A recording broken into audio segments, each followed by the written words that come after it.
রাও বিকার তৈরি করা জুনাগড় ফোর্টের ভিতরে একটা র্যাম্প দিয়ে আমরা ফোর্টের ভিতরে প্রবেশ করে গেলাম। গ্রুপের লোকেরা প্রায় 40 জন মতো লোক ছিল। সবাই আমরা এক এক করে প্রবেশ করে গেলাম। একটা বিশেষ আমরা গাইড নিয়েছিলাম, কারণ রাজস্থান যেহেতু হিস্টোরিক্যাল প্লেস, প্রত্যেকটা ঘটনার প্রত্যেকটা জায়গার ইতিহাস না জানলে দেখাটা মনে হয় সার্থক হবে না। এই যে প্লেনটা দেখতে পাচ্ছেন, এরা ব্রিটিশ সরকার রাজাদেরকে এই প্লেনটা দিয়েছিলেন। দেখে নিন কি কি জিনিস রাজারা তখন ব্যবহার করত, কি কি আসবাবপত্র, ফোন থেকে জামা কাপড় থেকে প্রতিটা জিনিস আপনারা একটু দেখে নিন।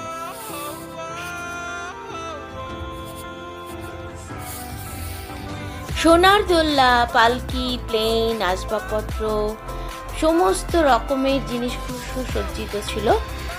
চলে এলাম আর একটা মহলে। সেই মহলে দেখতে পাচ্ছেন রাজাদের ব্যবহার করা তখনকার তলোয়ার থেকে শুরু করে, ছুরি থেকে শুরু করে, বল্লম থেকে শুরু করে, যেন মনে হচ্ছে যে সেই শাসনকালে আমরা প্রবেশ করে গেছি, সেই রাজাদের যুগে আমরা প্রবেশ করে গেছি। সত্যি দেখতে খুব অসাধারণ লাগছিল। জুনাগড় ফোর্টের একটা বিশেষ গার্ডেনও আছে, যেখানে আছে শিবের মন্দির। চলে আসলাম সেই দিনই ক্যামেল রিসার্চ সেন্টারে।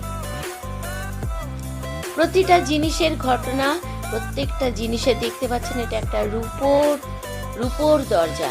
এই রূপোর দরজাটা দেখলে খুবই ভালো লাগছিল উপর থেকে নিচ পর্যন্ত।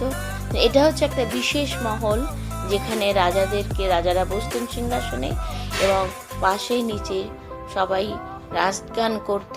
সেই নাচ গানের মহল এইখানে চলতো।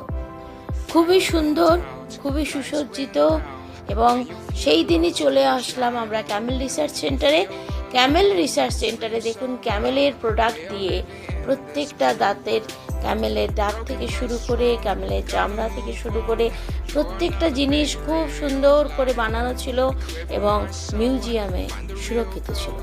তো এইরকমভাবে বিশদ বিবরণ জানতে হলে অবশ্যই আপনারা দেখতে পাবেন আমার রাজস্থান পার্ট 2, যেখানে প্রতিটা জিনিস করা আছে, প্রতিটা জিনিসের বিবরণ দেওয়া আছে। চলে আসলাম ওয়ার মিউজিয়ামে, রাজস্থান জয়সলমীরের ওয়ার মিউজিয়ামে পৌঁছে গেলাম, এবং সন্ধ্যের মধ্যেই আমাদেরকে খুব তাড়াতাড়ি জয়সলমীর পৌঁছাতে হবে। সেই উদ্যোগেই আবার জয়সলমীর ওয়ার মিউজিয়াম দেখে আমরা চলে আসলাম সোনার কেল্লা, এবং সোনার কেল্লা দেখব।